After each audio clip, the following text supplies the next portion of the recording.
안녕하세요. 커피앤톡입니다. 오늘도 와주셔서 감사드리고요. 바로 사연 읽어보겠습니다.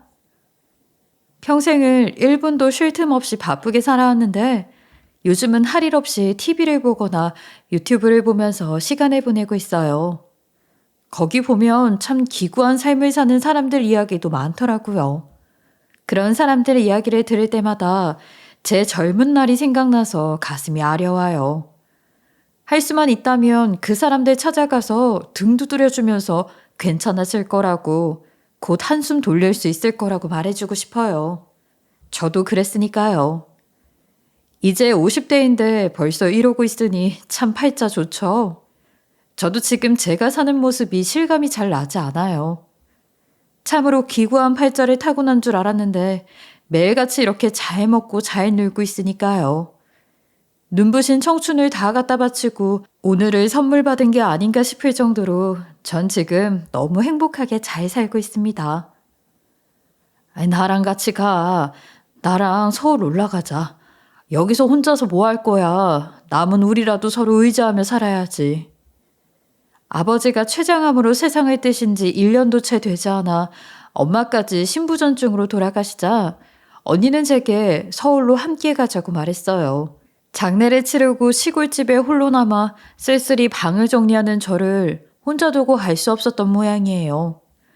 그때 제 나이 23, 공부 잘하고 똑부러졌던 언니와 달리 지방 전문대학을 나와 아버지 친구 사무실에서 격리나 보면서 그저 그런 청춘을 보내고 있던 저는 아버지랑 엄마가 차례로 아프시자 그나마 하던 일도 그만두고 집과 병원으로 가면서 2년 남짓 보호자 신세로 살아야 했었죠.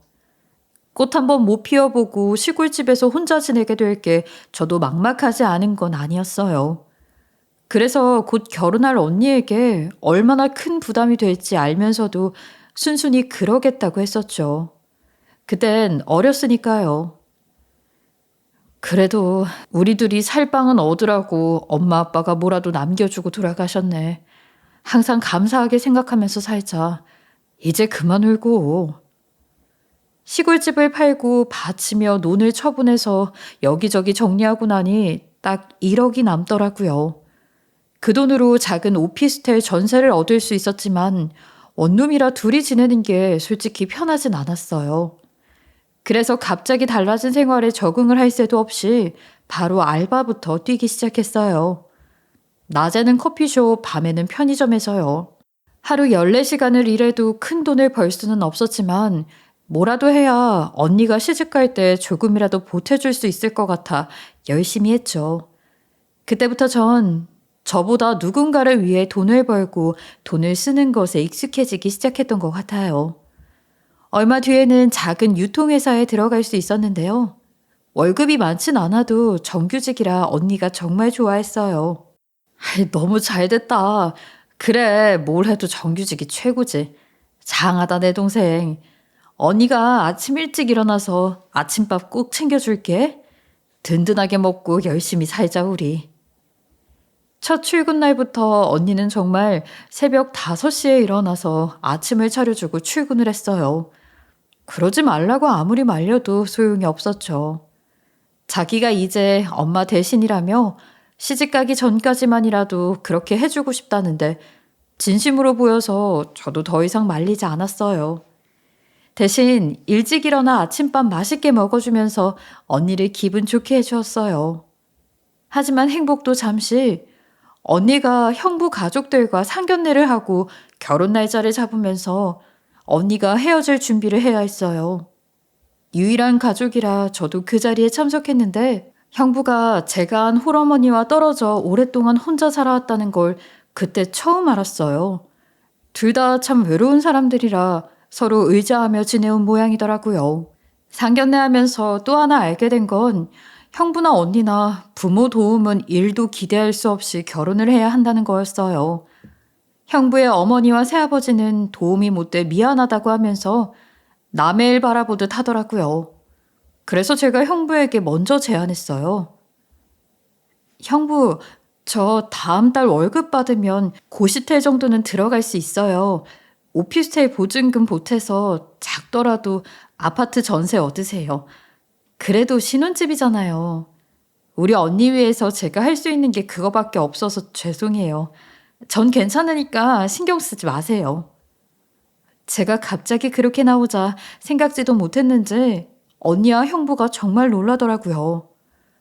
부모 찬스 없는 두 사람이 신혼집 문제로 그동안 얼마나 마음고생이 심했겠어요. 한사코 아니라고 하지만 현실은 막막함 그 자체였을 게 뻔했어요.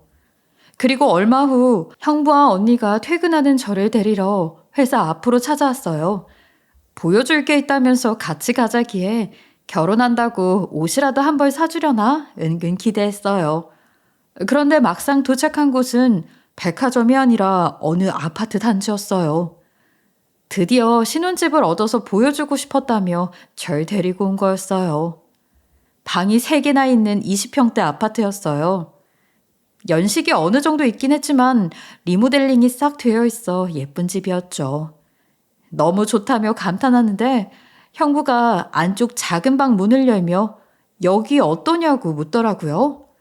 그 집에서 안방 다음으로 큰 방이었어요.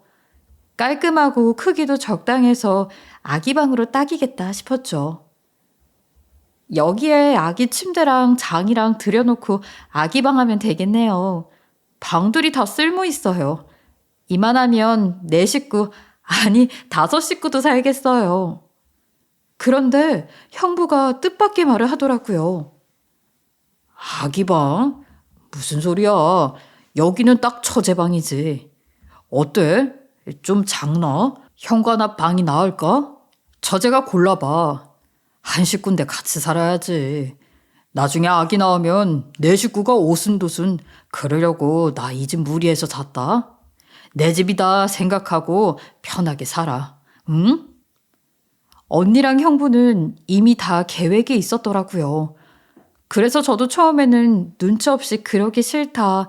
나도 혼자 사는 게 편하다고 거절했지만 생각해보니 언니 말대로 아기 낳으면 같이 봐주고 언니랑 형부가 바쁘면 집안일도 해주면서 살면 도움이 될 것 같았어요. 쓸데없이 월세 낭비 말고 착실하게 모아 전세 보증금 마련한 후에 독립하면 되는 거니까요.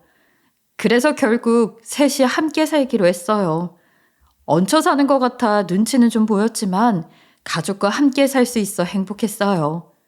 그게 제 인생의 굴레가 될 거라는 걸 그때는 꿈에도 생각 못했으니까요.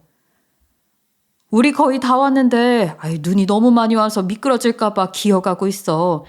기다리지 말고 저녁 먹어. 우리 아들은 잘 놀고 있지? 언니 집에서 함께 산 지도 5년 정도가 지났을 무렵 언니는 그렇게 저와 짧은 통화를 마치고 몇 분 뒤 세상을 떠났어요. 함께 차에 타고 있던 형부랑 같이요. 그날은 63년 만에 기록적인 폭설이 내린 날이었는데 언니와 형부가 밤길에 눈까지 내려 위험천만이었던 도로 위에서 그만 교통사고를 당해 그 자리에서 눈을 감고 만 것이죠. 결혼하고 나서 회사 그만두고 함께 인터넷 쇼핑몰을 운영하며 부자의 꿈을 키우던 두 사람이었는데 그렇게 허무하게 가고 말았어요. 저랑 조카만 남겨둔 채로요. 처음 사고 소식을 들었을 때 저는 큰 충격으로 귀에서 삐 하는 소리가 나고 온몸에 마비가 오는 듯 했어요. 곧 정신을 차리고 병원으로 달려갔어요. 솔직히 부모님이 돌아가셨을 때보다 몇 배는 더 슬펐지만 더 씩씩하게 버틸 수 있었죠. 이미 2번이나 겪은 일이라서 그런 건 아니었어요. 가족을 하루아침에 잃는다는 건 몇 번을 겪어도 면역력이 생기지 않는 법이니까요. 하지만 제게는 눈물을 뚝 그치고 정신을 차려야 할 명백한 이유가 있었거든요. 어린 제 조카가 제 손을 꼭 잡고 있었으니까요. 이모, 울지 마. 이모 왜 울어? 이모가 우니까 나도 슬프잖아. 우리 울지 말자. 울면 배도 아프고 머리도 아파. 그때 제 나이 29. 저는 30도 안 된 나이에 제 손을 꼭 잡고 울지 말라고 위로하던 5살 조카의 유일한 가족이 되었어요. 아무 준비도 안 되어 있는데 태어나 한 번도 상상 못한 엄마가 되어야 했어요. 그렇게 다시 한번 장례를 치르고 저는 언니와 형부의 신혼집에 조카와 둘만 남겨졌어요. 언니도 형부도 어딜 기댈 곳 하나 없는 처지였으니 조카는 온전히 제 몫이 되었죠.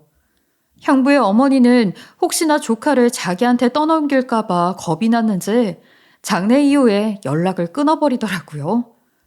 조카도 어느 순간부터는 엄마 아빠를 찾지 않는 게 직감적으로 부모님이 세상에 없단 걸 눈치챈 것 같았어요. 처녀가 하루아침에 엄마 노릇을 해야 하니 막막했지만 그나마 다행인 건 조카가 태어난 후부터 줄곧 언니 부부와 함께 키워왔기 때문에 육아에 깜깜이진 않았던 거였어요. 적어도 먹이고 씻기고 재우는 일은 어려움 없이 해낼 수 있었죠. 하지만 아이 하나를 키우는 건 그게 다가 아니잖아요. 유치원 관련 학부모 활동이나 예방접종, 학습지 공부 같은 건 시집도 안 간 이모가 하기엔 너무 벅찼어요.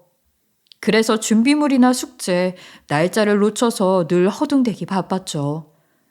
도대체 세상 모든 엄마들은 이걸 다 어떻게 하는 걸까 궁금해하면서요. 유치원도 이러는데 나중에 학교에 들어가면 더 얼마나 헤맬지 하루가 다르게 커가는 조카를 보며 덜컥 겁이 났던 것도 사실이에요. 하지만 곧 정신을 차려야 했어요.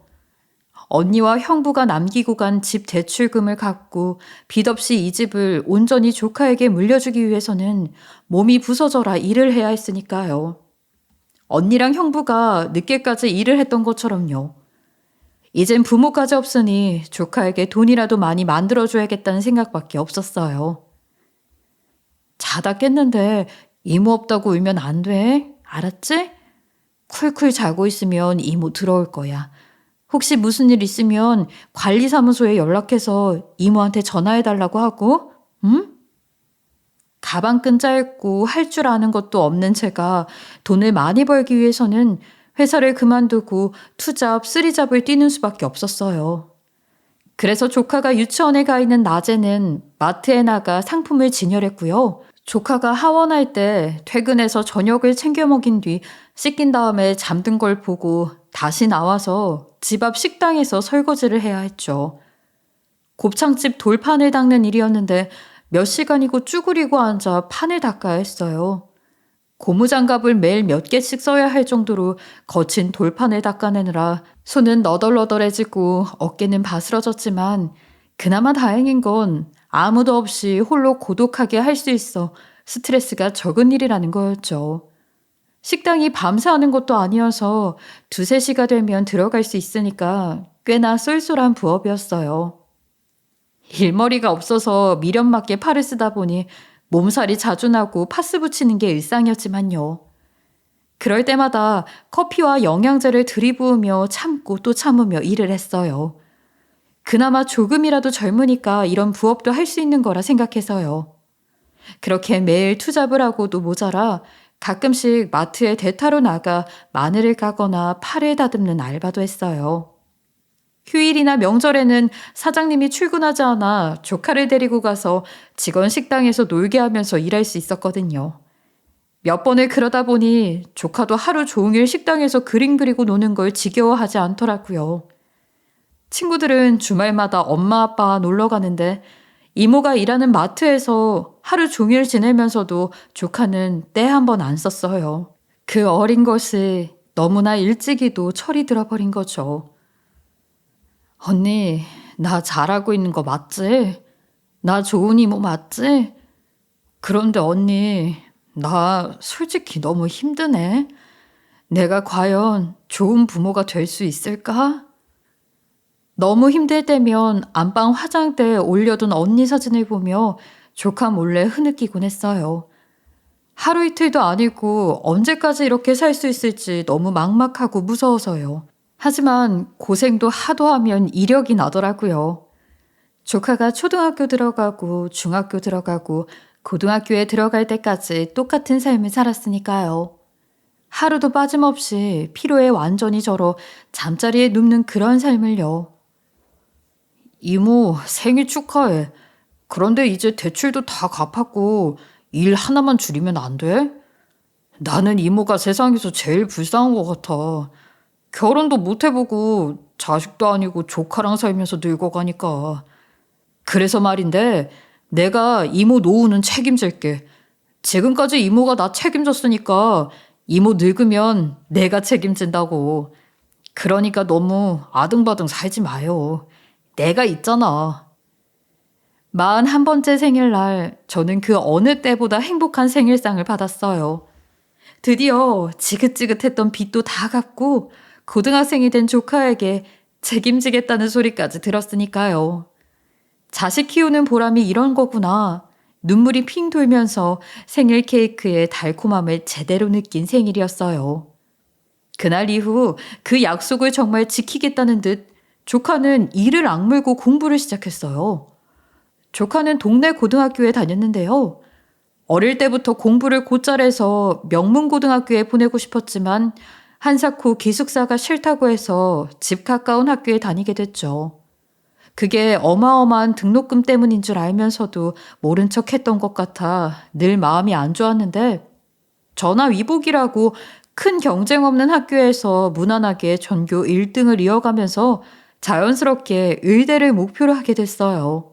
학군제 아이들은 쪽집게 과외다, 내신 특강이다 하면서 수억을 투자해야 의대를 간다는데 우리 조카는 동네 학원 다니면서도 잘해주니 얼마나 기특한지 몰랐죠. 너희 엄마도 학교 다닐 때 공부 잘했어. 네가 엄마 머리를 닮았나 보다. 이모 머리를 안 닮아서 얼마나 다행이야. 조카가 고3이 되자 저도 고3 수험생 학부모 모드에 들어가 열심히 뒷바라지를 했어요. 수험생 영양에 좋다는 반찬에 건강식품만 먹이고 문제집 실컷 사고 학원비 걱정 없게 더 열심히 일했죠. 의대 등록금이 어마어마하다지만 솔직히 이젠 다른 걱정 없이 등록금만 모으면 되니 그 정도 못 해줄까 싶었어요. 조카가 의대만 가면 앞날도 창창하고 어디에 가서 부모 없이 자랐다는 소리를 듣지 않아도 될 것 같아 가슴이 팍 벅차올랐죠. 솔직히 그렇게 키워야 나중에 언니 만나면 면이 설 것 같기도 했고요. 그렇게 힘든 시간이 지나고 조카는 드디어 명문대 의대에 합격할 수 있었어요. 전교 1등이라 학교장 추천으로 어렵지 않게 수시 전형에 합격했어요. 합격 발표가 있던 날 저는 사비를 들여 아파트 단지 곳곳에 현수막을 달았고 이웃집에 떡도 돌렸어요. 세상을 다 얻은 것처럼 너무 기뻐서 정신을 못 차렸죠. 그동안 고생한 것을 한 방에 보상받는 기분이었어요. 자식이 잘 되는 걸 옆에서 지켜보는 부모의 마음이 이런 거구나 실감하게 됐죠. 이모, 그렇게 좋아? 하루 종일 입이 안 다물어지네? 예, 그럼 좋다 마다겠어. 솔직히 딱 지금 죽어도 여한이 없겠는데? 아, 맞다. 지금 죽으면 안 되지. 우리 장한 조카 등록금 벌어야 되니까. 그렇게 조카와 저는 둘만의 잔치를 몇 날 며칠, 아니, 합격 발표가 나고 드디어 대학교에 첫 등교하는 날까지 누리고 또 누렸어요. 그런데 문제는 조카가 의대 입학 후에 생기기 시작했죠. 어느 날부터인가 조카가 얼굴빛이 좋지 않고 말수가 줄어 저는 공부가 힘들어서 그런가 보다 했어요. 그래서 고민이라도 들어주려고 모처럼 주말에 치맥을 준비했죠. 이런저런 얘기를 해봤지만 조카는 별일 없다면서 끝내 속을 드러내지 않더라고요. 그러다가 조카가 화장실에 갔는데 그 사이 조카 핸드폰이 계속 울렸어요. 학교 친구들 단톡방 메시지가 오는 거였는데 궁금해서 슬쩍 봤다가 충격을 받고 말았죠. 야, 수시충 뭐하냐? 주말이라고 놀고 팔자도 좋네. 역시 운빨 좋은 놈은 달라. 아니 근데 여기까지 운으로 왔다 쳐도 이젠 좀 정신줄 잡아야 되는 거 아니야? 넌 부모도 연줄도 없잖아. 의사는 실력이 다가 아닌 거 알지? 의사 집안이나 개원해줄 처갓집 없으면 닥치고 공부나 하세요. 예? 뭘 걱정이냐. 지금도 공부하고 있겠지. 공부밖에 할 줄 몰라 서글픈 캐릭터 아니냐. 얘가 또 에이 불쌍해서 안 되겠다. 우리 아빠랑 삼촌한테 얘기 잘 해줘. 나중에 페이닥터라도 필요하면 연락해달라고. 내 차 닦아놓으면 내가 진지하게 생각해볼게. 금수저는 역시 다르네. 나한테도 잘 보여. 혹시 아냐? 우리 엄마가 나 병원 차려주면 내가 널 수 있지. 일단 지금부터 기어나라. 나 인성 보는 스타일이다. 시시콜콜한 농담처럼 아무렇지 않게 하는 조카 친구들의 대화를 보고 있자니 가슴에서 피고름이 나기 시작했어요. 솔직히 공부만 잘해서 의대에 가면 다 되는 줄 알았는데 현실은 그렇지 못한 거였죠. 대학은 고등학교와는 전혀 다른 사회였어요. 고등학교 때까지만 해도 성적만 보이니 문제가 없었지만 대학생이 되면 부모의 위치, 재산이 알게 모르게 아이들의 후광으로 비쳐 친구들끼리 묘하게 레벨이 드러난다잖아요. 공부 잘해서 자존감이 높았던 조카가 대학을 가서 부모도 없고 돈도 없는 현실을 깨닫고 얼마나 자신감이 무너졌을지 생각하니 먹던 치맥이 다 올라오더라고요. 아무리 열심히 살아도 똑같이 등록금을 내도 넘을 수 없는 그 벽 앞에 조카가 지금 서 있다는 걸 생각하니 목이 메어왔어요. 언니라면 어떻게 했을까? 형부라면 어떻게 했을까? 그 짧은 시간 동안에는 아무리 생각해도 답을 찾을 수 없었어요. 일단 화장실에서 나온 조카에게 아무것도 모르는 척을 하는 것밖엔 할 수 있는 게 없었죠. 내가 엄마였다면 조카가 솔직히 말하고 칭얼댔을까? 만약 부모가 있었다면 조카가 좀 더 견디기 수월했을까를 생각하니 뼈까지 아려오더라고요. 이모로서 해줄 수 있는 게 없어 미안하다는 생각뿐이었어요. 그날 이후 저는 더 지독하게 돈을 벌었어요. 원래 하던 일에 새벽 계단 청소 일을 하나 더 추가해서 더 벌었죠. 틈틈이 은행에 가서 적금이나 펀드 상품에도 가입하고 혹시 아플까봐 저랑 조카 보험도 몇 개씩 들어놨어요. 조카가 노후에 책임지겠다고 했지만 짐이 되지 않고 힘이 되는 이모가 되고 싶었으니까요. 그렇게 6년이 흘러 어느새 조카는 의대 본과를 졸업하고 다니는 대학의 병원에 인턴으로 들어가게 됐어요. 국가고시에 합격해서 의사 면허증도 받았지만 대학병원에서 일하면서 교수를 하고 싶어 했죠. 친구들은 더 고생 안 하려고 면허증을 받자마자 개원하기도 하던데 혹시 조카가 돈 때문에 그러는 걸까봐 저는 은행에서 가진 돈을 전부 찾아와 조카에게 주며 말했어요.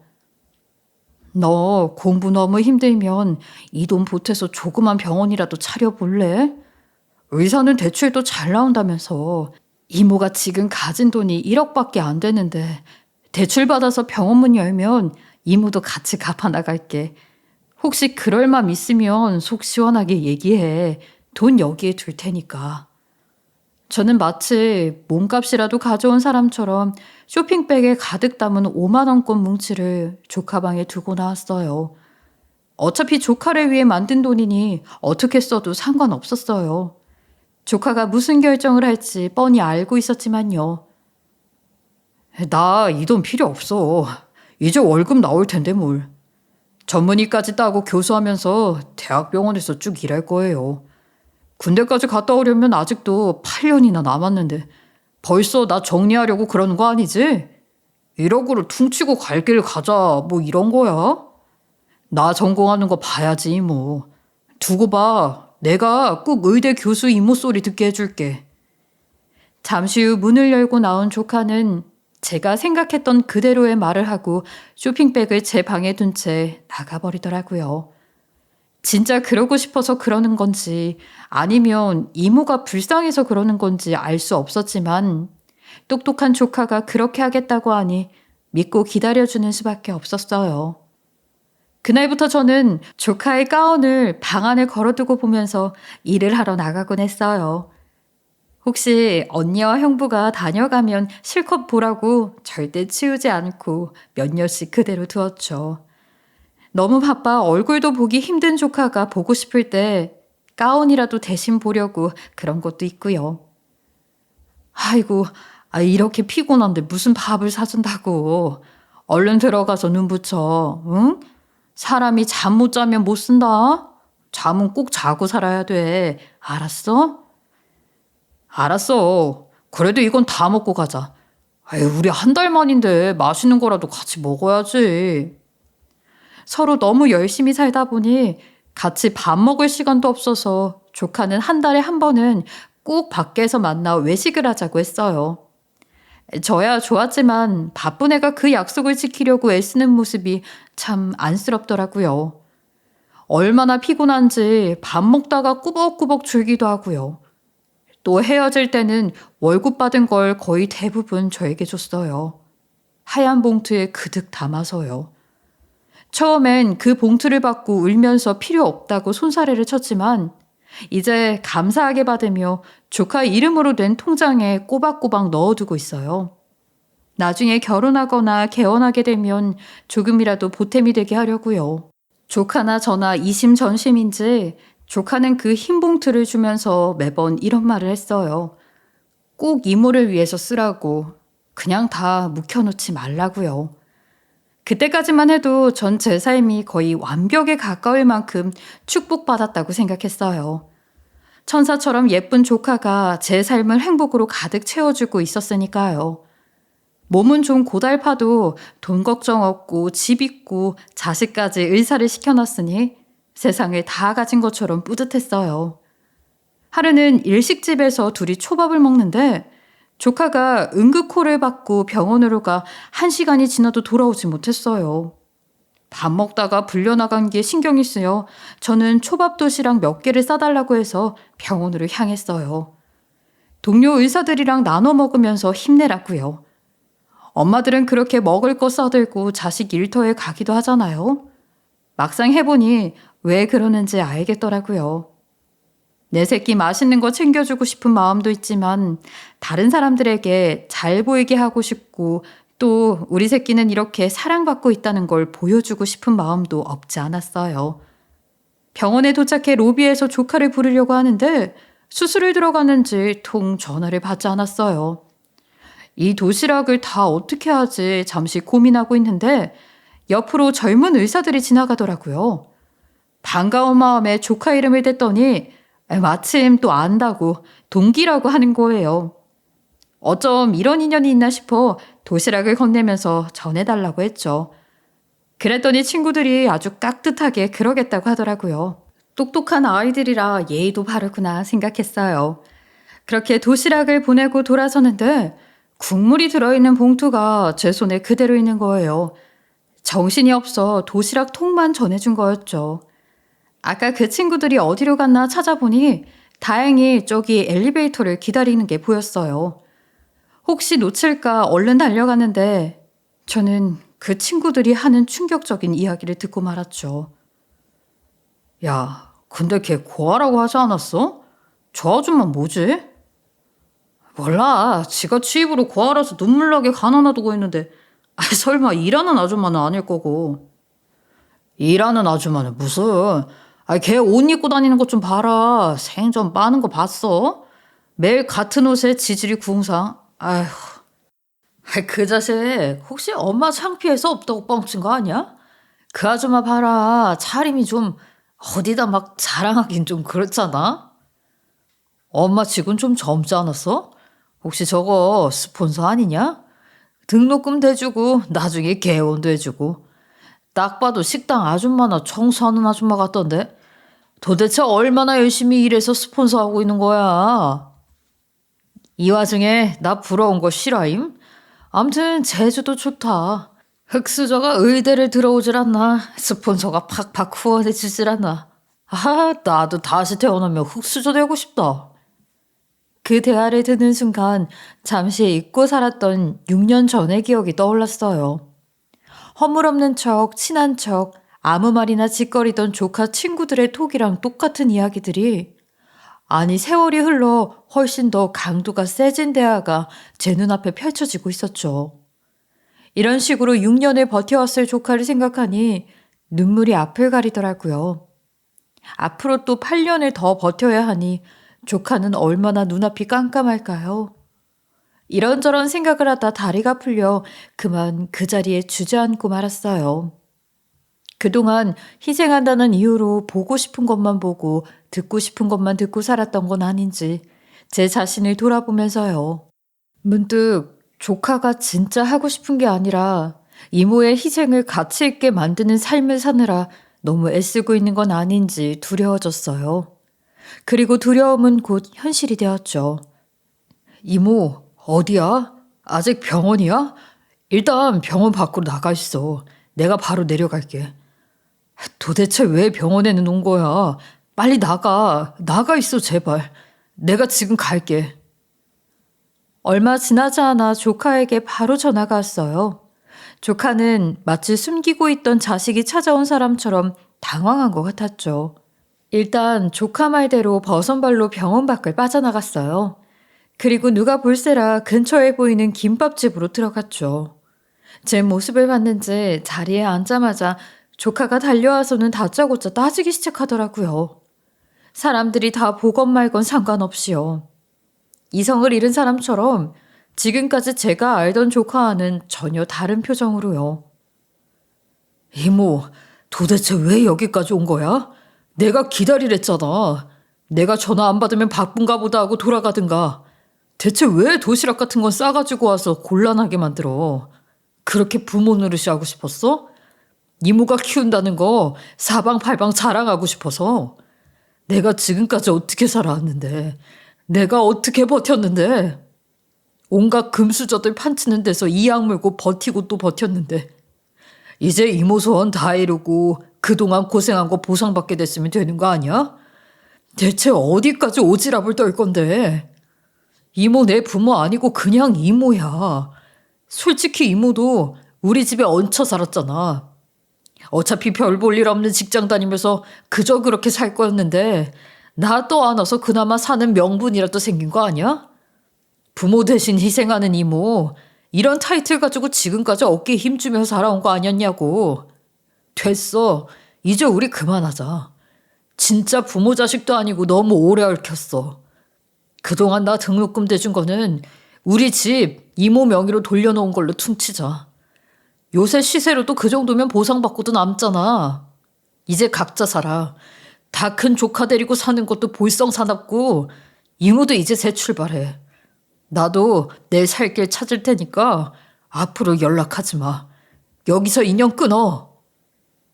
그렇게 온갖 모진 말을 다 쏟아놓고 조카는 가버렸죠. 대체 뭘 잘못한 건지도 모른 채 저는 한마디도 못하고 그 자리에 얼어붙어 있었어요. 그 모습을 쭉 지켜보고 있던 김밥집 사장님이 딱한 마음에 김밥 한 줄과 어묵 국물을 가져다 줄 때까지 전 완전히 망부석처럼 그 자리에 굳어 있었죠. 얼마 뒤 꾸역꾸역 김밥과 국물을 먹고 값을 치르고 나가려는데 사장님이 불쌍한지 돈을 안 받으시더라고요. 보아하니 고생고생해서 조카 키워놨나 본데 그런 소리를 듣고 살면 되겠어? 그냥 인연 끊어요. 머리 검은 짐승은 거두는 거 아니라잖아. 아닌 말로 조카지. 자식은 아니잖아. 아직 젊은 것 같은데 마음 추스르고 갈 길 가요. 저런 싸가지 없는 조카 바라기 이제 그만하고요. 하지만 아무리 이모라도 조카의 유일한 식구이기에 저는 포기할 수 없었어요. 그래서 몇 번이고 조카에게 전화했지만 조카는 제 번호를 차단해버리더라고요. 몇 주를 그렇게 애타게 연락하다가 결국 병원으로 조카의 짐을 붙였어요. 당장 입을 옷이랑 통장이랑 필요한 게 있을 것 같아서요. 그 꼴을 당하고 다시 병원에는 갈 수 없어 퀵 서비스로요. 그런데 짐을 받은 후에도 잘 받았단 연락 하나 없더라고요. 그렇게 조카와 저는 단 하루 만에 생이별을 하게 되었어요. 그날 이후로 부모처럼 굴지 말걸, 노후 책임진다고 할 때 부담 주지 말걸, 공부 잘하라고 하지 말걸, 도시락 싸가지고 병원에 가지 말걸 하며 온갖 후회를 했죠. 더 이상 일도 손에 잡히지 않고 일을 해야 할 이유도 없어서 모든 일을 그만두고 집에서 누워만 지냈어요. 울다가 잤다가 누웠다가 일어났다가를 반복하면서요. 산송장이나 다름없었어요. 그런데 참 이상하더라고요. 일도 안 하고 손이 가는 식구도 없어 매일같이 신선놀음을 하고 있는데 오히려 몸은 더 아팠어요. 특별한 증상도 없이 기운이 쭉 빠지더라고요. 1년이 지나고 3년이 지나고 5년이 지나고 어느새 8년이란 세월이 흐르자 어느 날은 너무나 힘들어 화장실 갈 기력도 나지 않았는데 눈을 떠보니 화장실 바닥이었어요. 픽하고 쓰러진 기억은 나는데 왜 그랬는지 얼마나 그렇게 누워 있었는지 기억이 하나도 나지 않았죠. 이러다가 혼자 죽어 백골이 돼도 아무도 모르는 거 아닌가 싶어 다음날 병원으로 달려갔어요. 그랬더니 의사가 생각지도 못한 이야기를 하더라고요. 췌장암이세요. 안타깝게도 말기입니다. 어떻게 지금까지 버티셨어요? 안 그래도 췌장암이 예후가 좋지 않은 암인데 말기라서. 일단 치료에 최선을 다해보고 귀력 되찾으시면 조금씩 희망을 가져보죠. 지금 상태로는 당장 돌아가신다 해도 이상할 게 없어요. 너무 오래 방치하셨어요. 췌장암이라는 말에 숨이 막히기 시작했어요. 아버지가 그렇게 고생하시다 돌아가신 암이 바로 췌장암이었으니까요.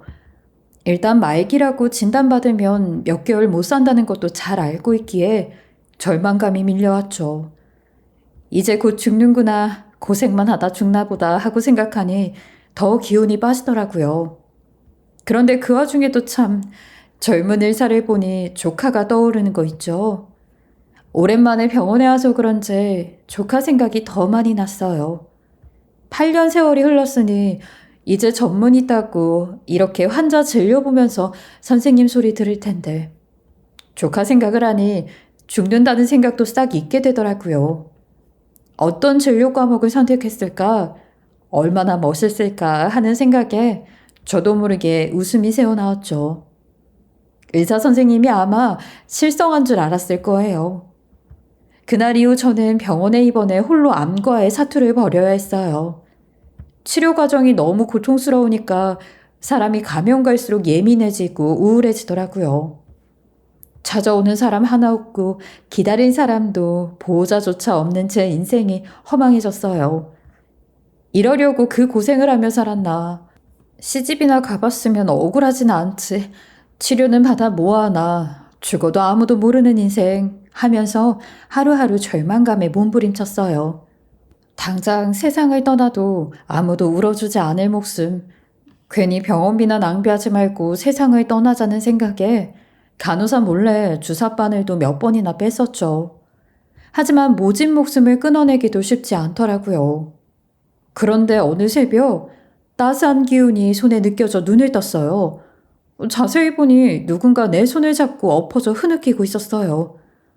대충 봐도 알 수 있는 그 뒤통수, 바로 세상 귀한 내 새끼, 내 조카였죠. 제가 일어난 걸 느끼자 조카가 드디어 고개를 들더군요. 눈이 팅팅 부은 게 밤새 그렇게 울고 있었나 보더라고요. 이모 괜찮아? 내 걱정 말고 잘 살라고 했더니 이게 뭐야? 조카는 또 아이처럼 울었어요. 조카가 엉엉 우니 저도 눈물이 흐르더라고요. 꼭 언니랑 형부가 한날 한시에 떠난 그날처럼 우리들은 서로 부둥켜 안고 한참을 울기만 했어요. 하도 울어서 이제 남은 눈물도 없을 줄 알았는데 얼굴이 엉망이 될 정도로 눈물이 하염없이 쏟아졌죠. 잘 지냈어? 전문의는 땄고? 그게 뭐가 그렇게 중요해? 이모가 이렇게 됐는데. 이모, 내가 미안해. 내가 그때는 이모가 초밥 도시락 사오던 날 동기들이 누구냐고 스폰서냐고 하길래 이모라고 했더니 걔들이 그러더라고. 이모가 무슨 죄냐고. 부모도 아니고 그냥 적당히 고등학교 졸업해서 돈 벌지 의대까지 와서 뒷바라지 시키냐고. 그러다가 나중에 병원까지 차려달라고 할 거냐고. 그놈들이 멋 모르고 자란 금수저들이라 말투가 싸가지는 없어도 솔직히 틀린 말은 아니잖아. 그때 아차 하더라고. 그것도 모르고 여태 이모만 고생시킨 나한테 너무 화가 났어. 내가 뭐 하고 있는 거지? 왜 이모를 그렇게 힘들게 했지 싶어서 그제라도 정신 차린 거야. 이모를 이제 놔줘야겠다. 그러려면 내가 독하게 마음 먹어야겠다 싶었어. 그래서 모질게 한 거야. 이모 이제 편하게 살라고. 그런데 이게 뭐야. 이모까지 가면 난 어떻게 살라고. 그러면 그렇지. 착한 내 새끼가 그럴 리가 없지. 조카의 이야기를 들으니 이제 다 이해가 되더라고요. 이모가 고생하는 게 못내 마음이 아파서 조카가 서툰 방식으로 독립을 선언한 거였어요. 이모, 나 소화기내과 전문이야. 당장 우리 병원에 가자. 내가 이모 담당이 돼서 이모 꼭 살려낼게. 안 그러면 나 죽어.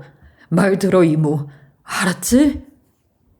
그렇게 조카는 제 짐을 싸서 병원으로 옮겼고 저는 아기처럼 순순히 조카의 말을 들으며 조금씩 암을 극복해 갔어요. 혼자 남겨질 조카를 생각 못하고 허튼 생각한 걸 후회하면서 더 열심히 치료받았죠. 좋은 병실에 간병인도 구해준 늠름한 조카를 보고 있자니 만수르도 부럽지 않았어요. 조카의 정성 덕분에 전 시한부 딱지를 떼고 조금씩 생명을 연장하게 됐어요. 처음엔 당장 가도 이상할 게 없다고 했는데 2년은 지났어도 잘 지내고 있죠. 지긋지긋한 병원 생활도 마치고 경치 좋은 곳에 조카가 별장 같은 집을 얻어줘서 요양 생활도 즐겁게 하고 있어요. 간병인의 건강식을 만들어줄 영양사까지 입주시켜줘서 요양이 아니라 호강을 하고 있죠. 금쪽 같은 조카 하나 잘 키워놓으니 제가 이렇게 팔자가 피네요. 10자식이 안 부러운 제 조카, 이제 만나는 사람마다 원 없이 자랑하고 다녀요. 그리고 그런 조카가 세상에 홀로 남겨지는 일이 없도록 지금 이 순간도 오직 건강만을 생각하며 암과 싸우고 있답니다. 매일매일 눈뜨는 하루가 덤으로 얻은 선물이라 생각하면서요. 언니를 만나러 가는 것도 좋지만 아직은 조카와 더 행복하고 싶네요. 앞으로 오래오래 살면서 또 다른 에피소드가 생기면 다시 이곳에 사연을 보낼 수 있기를 바라봅니다. 제 긴 이야기 들어주셔서 감사합니다. 지금까지 커피앤톡이었습니다. 오늘도 끝까지 함께 해주셔서 감사하고요. 다음 영상으로 또 찾아뵙겠습니다.